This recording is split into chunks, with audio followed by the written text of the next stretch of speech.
If you come to Pakistan, have the lamb, all the different. I can't say that. I can't say that one. Okay. So that wait, no. No, obviously we have the Black Lives Matter, but he was basically, along with his band of brothers in the 70s and the 80s, a Black Lives Matter cricket group.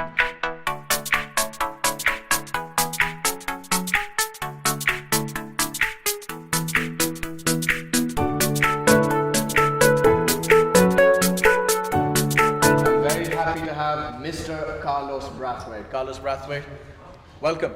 Thank you. Thanks for having me. Taking the time out. You've just come from the gym, so thank you for that. I hope it looks that way. I mean, it does. I think if you keep gymming, I mean, can you get any bigger, really, Carlos? Because the first thing, like when somebody meets you for the first time, especially somebody my size, we're immediately struck by how tall and how big you are. Tell me, were you as a kid growing up? I mean, as a teenager, were you always considered a big boy, or did this happen over time? I was generally, I guess, in the taller group of guys, but I guess I had a growth spurt around 18, 19 or so where I just shot up and it was above majority of people in the class. But to be fair, in the West Indies, everyone is primarily of strong build and very tall, so I probably wasn't towering above them as I thought.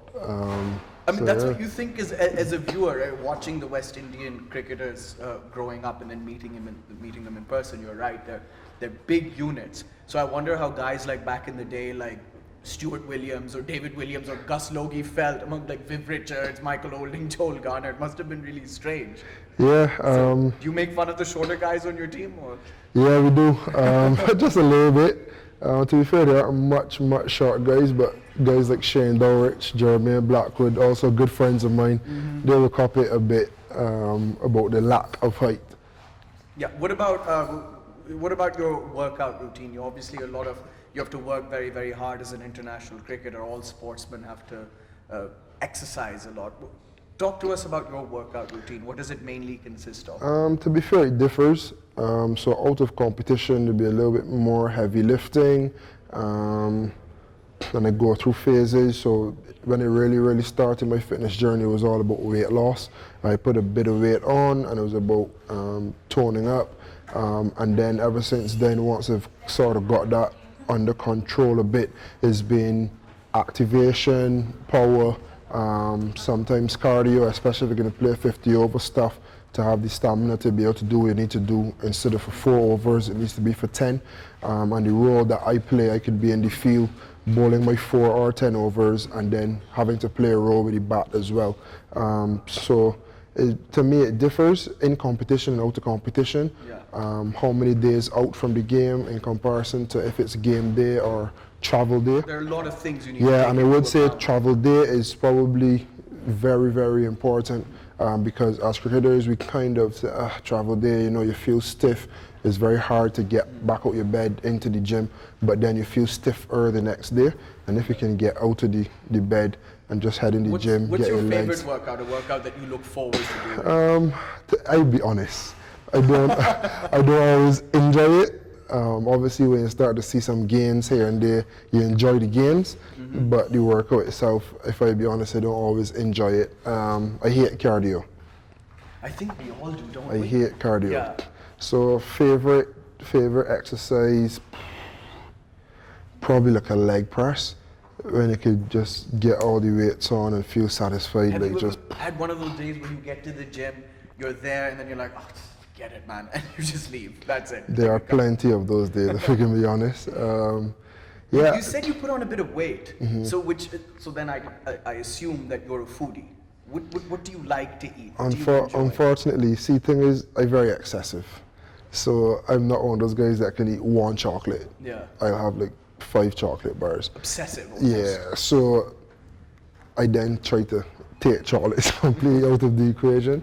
But now when I'm away from the game, away from touring and stuff, and I'm not able to get into a routine is when I find it more difficult. But once you're in a routine, you travel, play, room service is not always the best, but at least you know you're able to call from a menu as opposed to having to cook, and that's a lot more convenient. So it varies, but I find I manage my weight a lot better on tour once I get into a routine. A little bit about cricket now. Now you became famous, really. You shot to superstardom when you hit those 4 sixes of Ben Stokes and then Ian Bishop saying, Carlos Brathwaite, remember the name. That's how we know you. And just talk us through that. First, what was going through your mind when you were facing Ben Stokes and hitting those sixes, and then what life was like after that? Well, to be honest, you saw a character that I am, or that I was, think I still am. I always want that challenge. So leading into, I think we lost 2 quick wickets, Sammy and Russell, and then it was a toss-up, whether I go, whether Randon goes, and I just jumped up and went. And it was about facing that challenge head-on, and ultimately what happened, happened. I didn't expect it to happen, firstly, and especially the way that it did happen. The focus was just to win the game, try my best to win the game. And actually, if I can be honest, the initial focus was just to get the ball in the air and get Marlon back on strike. If it goes for boundary, it goes. If it doesn't, Marlon is on strike and he'll win the game for us. And then, yeah, subsequent to that, obviously life changed. It was in India, fanatic crowd base against England. So, you know, you still walk down the streets of England where my wife lives, and some people may recognize you and just be like, I don't forgive you for that. What's your relationship like with Ben Stokes? I mean, he's an amazing cricketer. Will go down as one of the best all-rounders the game has seen, but when you two meet each other, what's it like? There's never been any animosity. We aren't like pen pals, we aren't best friends, we aren't on WhatsApp or anything. But we obviously would have crossed paths since then. International cricket and franchise cricket. And we always, hi, how you doing, what's up, you know, wherever the case may be. So it's a level of respect, especially from my side, for what he's done since then and the cricket he's turned out to be. And yeah, there's no animosity. What's your family life like? A lot of people don't know about you. They know, of course, about how good you are on the cricket field, but tell us a little bit about your family, your childhood. There's Shore Mullet there, by the way. It's sledging you a little bit, and he's on your team. Family life, family is very close to me. I'm not someone who I would say has loads of friends, but the ones that I do call my friends are like family. Are you an introvert? Would you classify yourself as don't get me wrong, like, I'm pretty loud at times. Yeah, I don't know that many West Indian introverts, though. You're quite expressive. Yeah, but I love my own space. And like, I feel as though I'm not the best version of myself with others if I don't have enough of my own space. So I guess a bit of introvert, a bit of extrovert, but the key thing is having my own space and being able to relax mentally, and, you know, then have the enough energy to give everyone else. But yeah, family, as I said, more often than not is either family or a friend that is a family. I have a lot of acquaintances, a lot of colleagues I get on well with, majority, if not all, the people I come into contact with. But I'm a very private person, so yeah, if you make it into that friend circle, then. Looking at your Instagram account, you're quite clearly a dog person. So tell us about that, your love for dogs. You have a small dog, don't you? Yeah, a miniature breed. Yeah, it's funny because when I was younger, I really loved animals. Then we moved house and we weren't able to care for our animal the way that we wanted to and the way it deserved to be. And as a result, we got rid of it, put it up for adoption, and ever since then, between myself, my mom, my dad, and my little sister, we always said, unless we had somewhere that we know we can provide the sort of love and care for the dog that was necessary, we would not have another pet. Then my wife moved to England.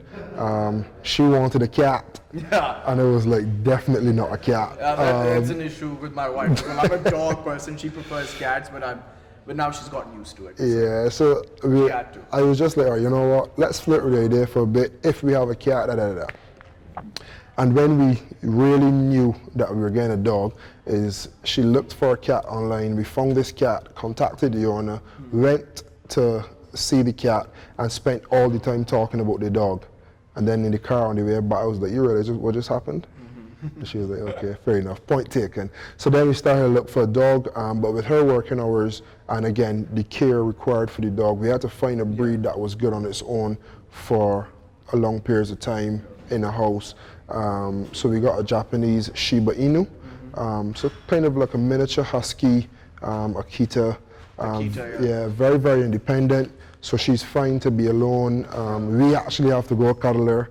And yeah, she's like a little speaking child. about your dog, I can tell you're a genuine dog person. Because I am as well. I've grown up with dogs, so I can tell how much you adore your pet, and that speaks a lot about your character. That's what I think. I appreciate that, man. Ricky, I had no idea that was your nickname. Yeah, so at home we call everyone by the middle names. Mine is Ricardo. Yeah. So ever since I was young, they call me Ricky for short. And then Francis Great came along. Yeah. You had nicknames at the back, initials, all that sort of stuff. And I never really considered it. Yeah. But then CPL, my godkids were going to the games, and they were like, Uncle Ricky, because that's what they called me at home. And then I was like, you know what about me putting Ricky at the back of my jersey, just so that they can have something to relate to. So actually, the whole Ricky at the back of the shirt, and then eventually Ricky 26, which is my shirt number, really and truly came about because of them. Now, your time in Pakistan, what have you made of it so far? What have you enjoyed the most? Firstly, I was pleasantly surprised. Obviously, the media doesn't build it up to be exactly what it is. So landing, I was obviously very curious. What am I getting myself into? Let's see, curious as to see what the place would be like. And if I be honest, Chris Jordan was very, very well spoken about Pakistan. He said he really, really loved it. He played for Zalmi as well. He played for Zalmi as well. So having that conversation with him made it a lot easier. I wanted to come last year when I was a part of Lahore, but I got called up for international duty. So this time around, it was a bit of anxiety.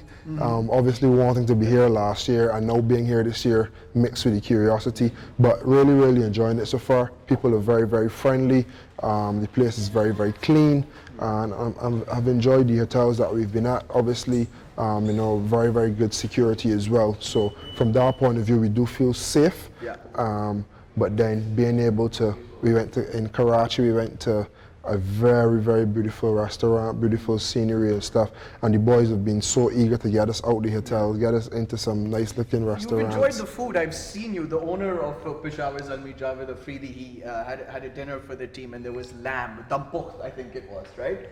And you were really, really enjoying that. Yeah, I really enjoyed your it. food. That's when I could immediately tell, yeah, this guy is a foodie. I really, really love the went lamb. for it. I'm not a big curry eater. You're not a big curry eater. Yeah, I'm not a big curry eater, but I love the lamb. Yeah. So I love my meats, and I was told, if you come to Pakistan, have the lamb, all the different versions. And the coach Mohammed Akram invited me to his room. He had like a little get-together dinner for a few of the boys that were new to the team.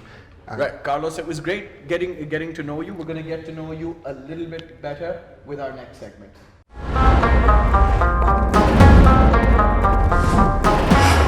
Come to our quick singles segment with Carlos Brathwaite. Although Brathwaite doesn't like taking singles, he likes hitting the ball over the boundary. Carlos, clear your mind now. I'm going to ask you quick questions, and whatever comes to your mind, you answer. Okay. A song that's stuck in your head right now. I can't say that. I can't say that one. Okay. So that, Something from Beanie Man, is it there? No, there's a guy called Chief Din. He used to play cricket with me in Barbados, and he's now turned into a Bajan rapper.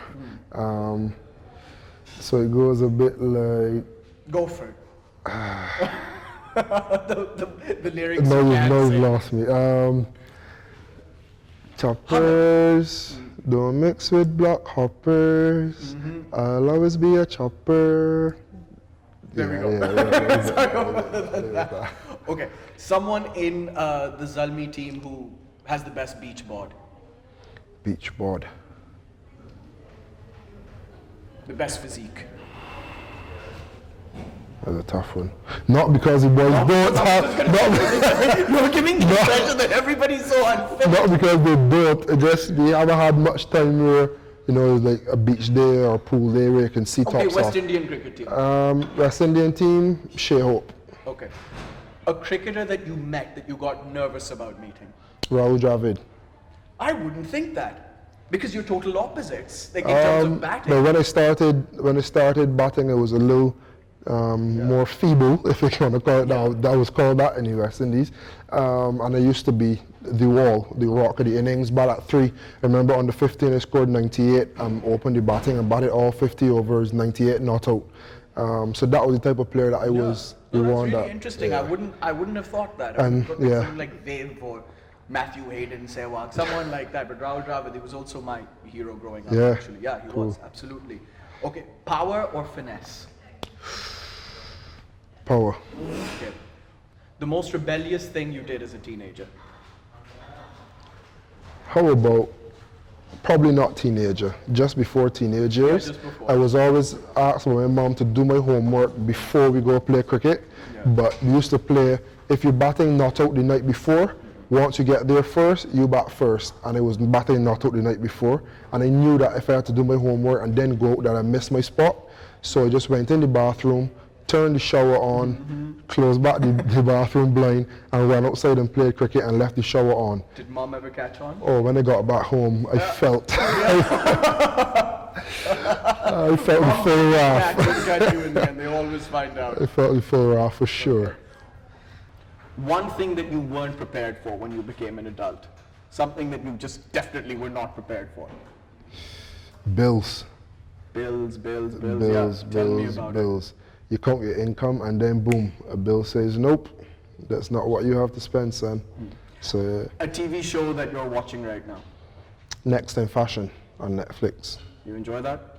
Yeah, so I got a few business ideas I want to work on, and that's definitely helping to shape my ideas about the industry and stuff. Okay. The fastest bowler you've ever faced? Fidel Edwards. I remember a net session in particular. There was some Ricky heat. Ponting wrote about him in his book, saying he was did. one of the quickest he's faced. Yeah, he Again, is. you wouldn't immediately think Fidel And Edwards. a difficult action to kind of pick up first time up. Okay. An innings that you always remember? Obviously, the 4-6 is the easiest one.